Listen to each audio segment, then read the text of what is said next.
Bonjour et bienvenue dans cette formation Excel. Nous avons conclu la dernière fois sur les fonctions avancées et aujourd'hui nous introduisons les graphiques, les différents types de graphiques, plus précisément les graphiques simples et la personnalisation des graphiques. Pour cela, j'ai préparé un fichier Excel qui va nous permettre de manipuler et de comprendre les graphiques. Alors, je vais un peu zoomer pour que vous puissiez bien voir. Les graphiques sont des outils visuels très utiles pour représenter les données de manière claire et compréhensible. Ils sont utilisés dans de nombreux domaines tels que les sciences, l'économie, la statistique et même dans la vie quotidienne pour analyser les informations. Alors, on va faire une explication détaillée pour les débutants et peut-être aussi pour les niveaux avancés. Pourquoi vous deviez utiliser les graphiques? Bien évidemment pour visualiser vos données, pour comparer des valeurs et pour observer rapidement les tendances. On va passer tout de suite au graphique simple. Donc pour cela, vous avez insertion et c'est cette partie graphique recommandée. Vous avez les histogrammes, vous avez les courbes ou les airs, vous avez les camemberts ou encore les graphiques en secteur ou en anneau. Ici, vous avez les graphiques hiérarchiques, vous avez les graphiques statistiques, vous avez les nuages de points, vous avez les cartes, vous avez les graphiques croisés dynamiques, vous avez des courbes, des histogrammes, des conclusions, des pertes avec les graphiques sparkline. Donc, on va parcourir quelques graphiques et lors des exercices, on reviendra plus en profondeur. On va débuter par le graphique en bas. Le graphique en bas,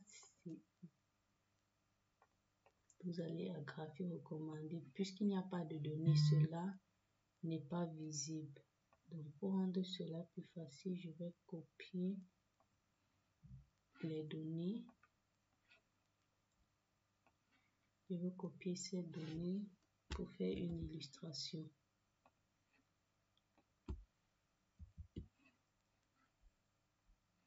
Si je sélectionne les données et que je viens dans graphique recommandé, alors les graphiques sont disponibles. Et dans tous les graphiques, vous pouvez voir les graphiques en bas. Là, on a une illustration des graphiques en bas. Vous pouvez choisir le type que vous souhaitez. Alors, les graphiques en bas sont utilisés pour représenter des valeurs. Les barres peuvent être verticales ou horizontales.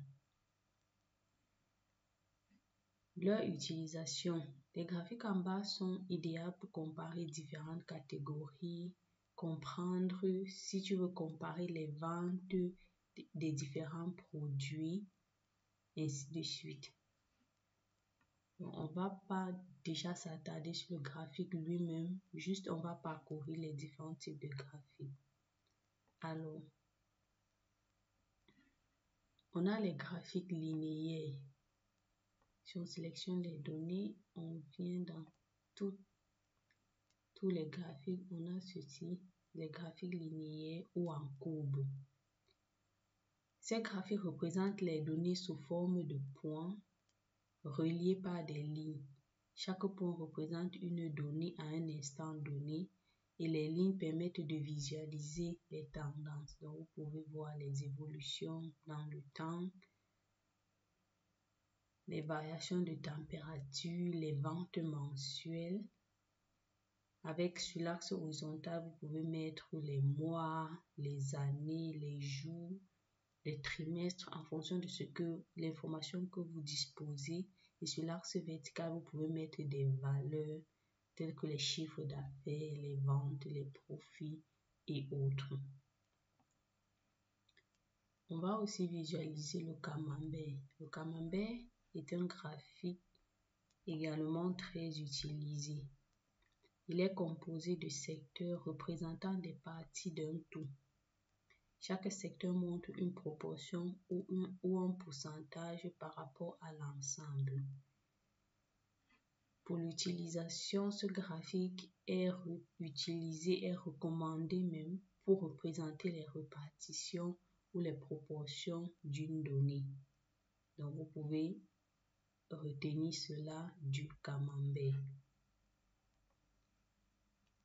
On va continuer avec un autre graphique, utiliser les nuages de points. Ça, je vais supprimer. Et toujours à partir de nos données, on va aller insérer et puis vous avez nuages de points. Alors, les nuages de points sont aussi très utilisés, représentant les données sous forme de points dans un plan.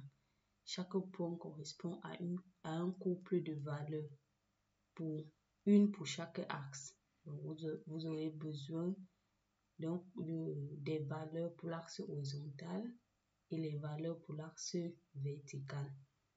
Avec cette combinaison, vous avez le point sur votre nuage de points.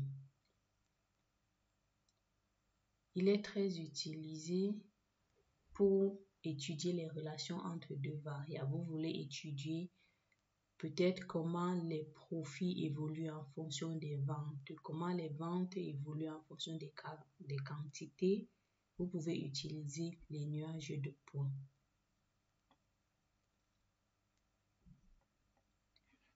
Également, on va parler des graphiques sparkline.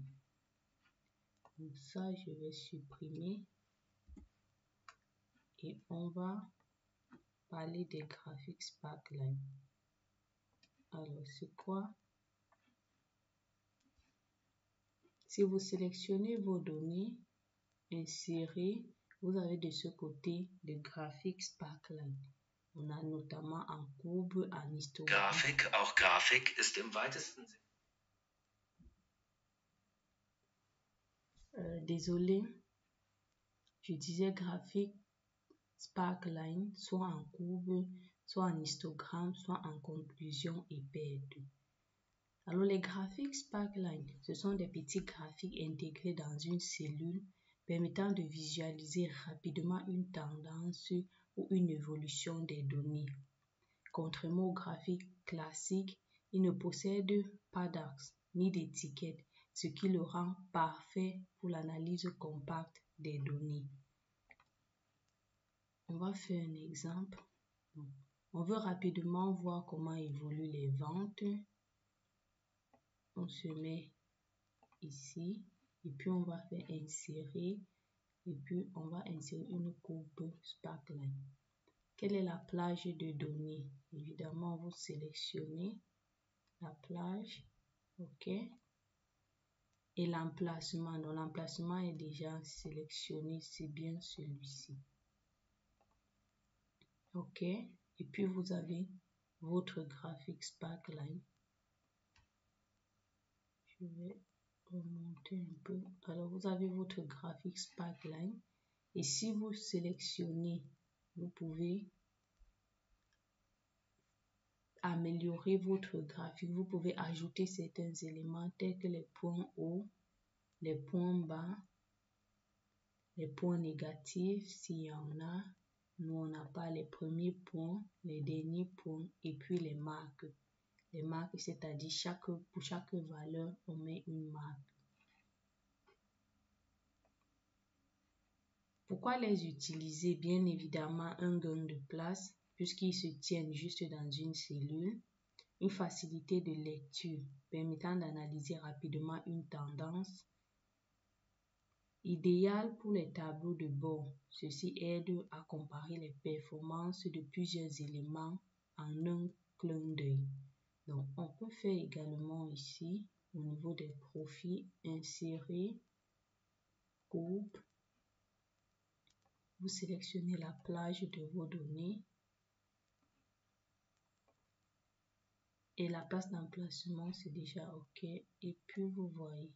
Donc, vous pouvez rapidement corréler les ventes en fonction des profits.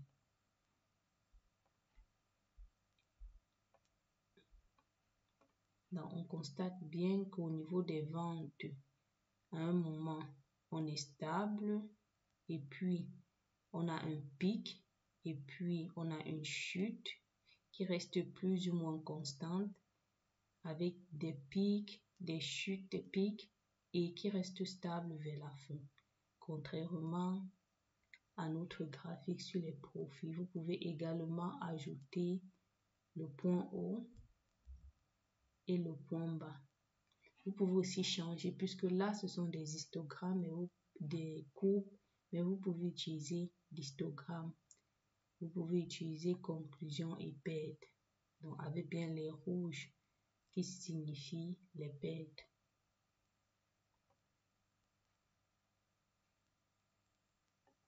Donc, vous pouvez jouer sur les couleurs si vous ne souhaitez pas, parce que automatiquement, la couleur rouge qu'on a vu dans conclusion et perte symbolise les pertes, les négatifs. Mais vous pouvez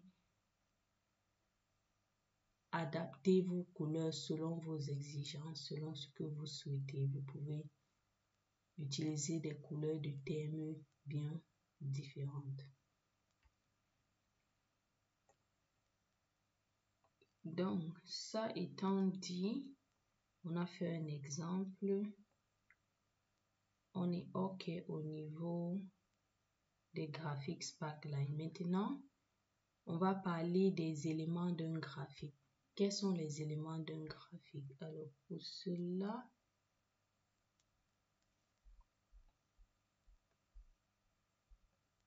on va réaliser un graphique très rapidement et puis on va explorer les éléments d'un graphique. Pour cela, on peut faire l'évolution des ventes. Si on sélectionne ces deux colonnes, on peut faire insérer. On va à graphique recommandé pour voir quel est le graphique qui nous recommande. On peut sélectionner celui-ci. Et on a notre graphique. Si on clique sur le graphique, quels sont les éléments du graphique? Donc, ça nous a ouvert un tableau croisé dynamique. Ce n'est pas ce que je veux. Donc, on va supprimer. On n'est pas à ce niveau. Et on va juste sélectionner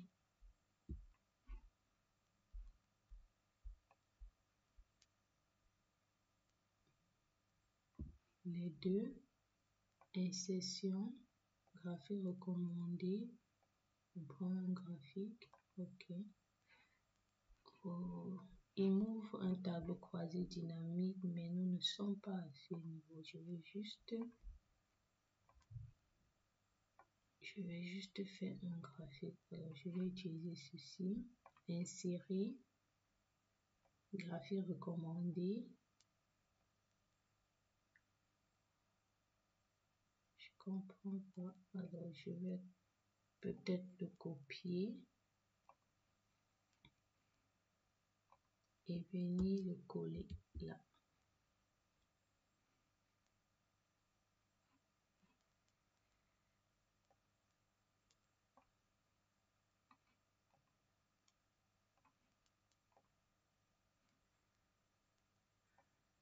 Non, ce n'est pas ce que je souhaite.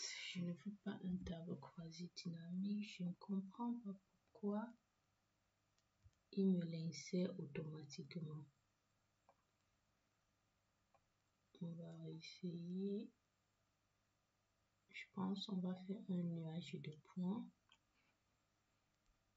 Pour voir c'est quoi le problème. Voilà.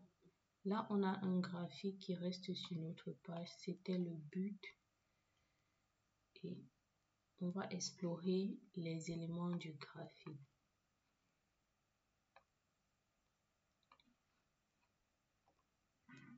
Donc, si vous cliquez sur le graphique, vous avez une fenêtre création de graphique qui apparaît. Et puis, vous pouvez ajouter des éléments à votre graphique, soit les axes, horizontal principal, vertical principal, soit des titres des axes. Le titre du graphique, vous pouvez l'ajouter soit au-dessus, soit superposé au centre, soit vous pouvez choisir autre option. Vous avez les étiquettes de données, vous pouvez les afficher soit à gauche, soit à droite, au-dessus, en dessous ou sous forme de légende. Donc, vous voyez bien les modifications. Vous avez des barres d'erreur, vous pouvez les ajouter. Vous avez du quadrillage, vous pouvez ajouter du quadrillage principal horizontal, principal vertical, horizontal principal et autres. Et aussi, vous pouvez ajouter la légende, soit à droite, soit en haut, soit à gauche, soit en bas. Vous pouvez aller un peu plus loin et ajouter les courbes de tendance sous forme linéaire, exponentielle, prévision linéaire ou autre. Alors ça, ce sont des éléments du graphique. Très facilement, vous les avez également ici et vous pouvez modifier, ajouter comme vous le souhaitez.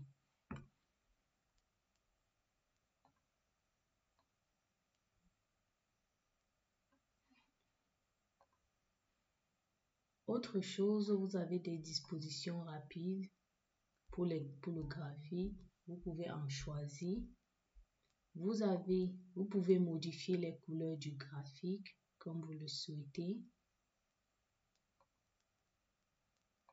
Donc, vous pouvez utiliser cette couleur ou bien d'autres. Cette couleur. Vous pouvez utiliser les styles différents.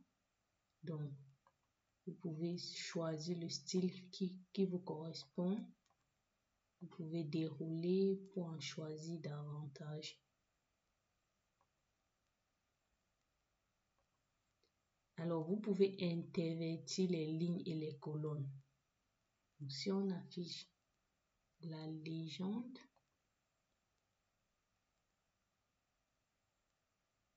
le titre des axes, vous avez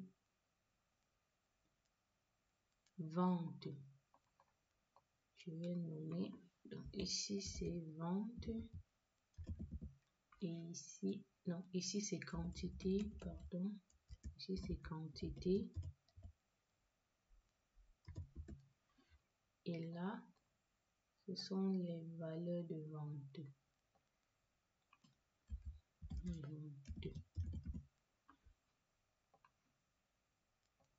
Alors, ce que vous pouvez faire, c'est que vous voulez les ventes s'affichent ici et les quantités là. Donc, vous pouvez intervertir les colonnes. Vous voyez, vous avez quantité en haut, vente en bas. Et vous voyez ce qui vous correspond le mieux. Je pense que je vais retourner comme ça. Vous pouvez sélectionner les données. Donc, vous pouvez ajouter des données à votre graphique. Alors, si on choisit d'ajouter, on fait ajouter. Qu'est-ce qu'on ajoute au graphique? Alors, vous pouvez sélectionner l'entête. Vous ajoutez, je sais pas, le discount. Vous ajoutez la valeur de la série des axes X et vous ajoutez la valeur de la série des ordonnées Y. Donc, en cochant, vous pouvez sélectionner la plage, OK, et de même au niveau du Y. Et en validant, vous avez, c'était pas le but, et en validant, vous avez vos données qui s'affichent. Alors, vous pouvez à partir d'ici modifier le type de graphique. Vous vous rendez compte que nuage de points, ça ne vous correspond pas. Au lieu de tout supprimer et recommencer, vous pouvez modifier le type de graphique. Peut-être prendre en coupe. Comment ça se présenterait en coupe? Ainsi, ça me correspond. OK. Et directement, cela apparaît. Donc, vous n'êtes pas obligé de tout reprendre, mais vous pouvez directement modifier le type de graphique. Vous pouvez essayer plusieurs graphiques pour voir ce qui vous correspond le mieux ou représente le mieux vos données. Par la suite, vous pouvez également déplacer votre graphique. Alors, vous voulez déplacer ce graphique dans une nouvelle feuille. Vous cliquez OK et vous avez une nouvelle feuille avec votre graphique. Et vous pouvez toujours faire vos modifications comme à la base. Ceci étant dit, on va parler des conseils pour créer un bon graphique. Pour créer un bon graphique, il faut la simplicité. Ne pas surcharger le graphique avec trop d'informations. Il doit rester clair et facile à comprendre. Donc, si quelqu'un vient sur notre graphique, très facilement il comprend que c'est l'évolution des quantités en fonction des ventes. Tout est propre. On pourrait ajouter des étiquettes. On va ajouter des étiquettes de données au centre. Alors là encore, ça passe. On va ajouter la légende à droite. Ça, c'est OK. On peut également ajouter des barres d'erreur. Alors déjà là, ça surcharge un peu et ça ne donne pas des informations supplémentaires pour la compréhension du graphique. Donc, il vaut mieux supprimer. OK. Donc, il faut choisir ce que vous mettez sur votre graphique pour que la simplicité soit de rigueur. Il faut également choisir le bon type de graphique. Le type de graphique doit être adapté à tes données. Par exemple, un graphique linéaire est parfait pour les séries temporelles, tandis qu'un graphique circulaire est mieux pour la répartition en pourcentage. Donc, il faut réellement pouvoir choisir le bon type de graphique. Il faut aussi ajouter une légende. Si ton graphique contient plusieurs séries, la légende est indispensable. Si vous avez un graphique combiné, il faut mettre la légende pour que celui qui analyse votre graphique puisse comprendre facilement. Et aussi les astuces visuelles. Utiliser des couleurs différentes pour les différentes séries. Mais il faut que les couleurs restent visibles. Avant de clôturer et de passer aux exercices pratiques, parce que je pense que c'est mieux, on comprend mieux avec des exercices, on va revoir comment lire un graphique. Pour lire efficacement un graphique, on a quelques étapes. Il faut d'abord regarder le titre. Le titre du graphique vous dira directement ce que le graphique représente. Vous devez analyser les axes horizontal, vertical pour comprendre ce que chaque axe représente et quelle unité est utilisée. Vous devez observer les données. Sur un graphique linéaire, vous devez regarder comment la ligne évolue et sur un graphique en bas, vous devez comparer les différentes hauteurs. Et ensuite, par la fin, vous devez vérifier la légende. Donc ici, on a juste série 1. La légende, s'il y a plusieurs séries de données, vous permettra de comprendre ce que représente chaque série. Ainsi, je pense qu'on a fait le tour des graphiques, du moins la partie introduction pour les graphiques simples. Et avec des exercices, on comprendra mieux et davantage. Les graphiques sont des outils puissants pour comparer et analyser des données. En choisissant le bon type de graphique et en lisant correctement, tu peux facilement tirer des conclusions à partir des données complexes. Avec de la pratique, tu deviendras de plus en plus à l'aise pour créer et analyser des graphiques. Ainsi, merci de m'avoir suivi et je dis à très bientôt dans une prochaine vidéo sur une série d'exercices sur les graphiques. Merci.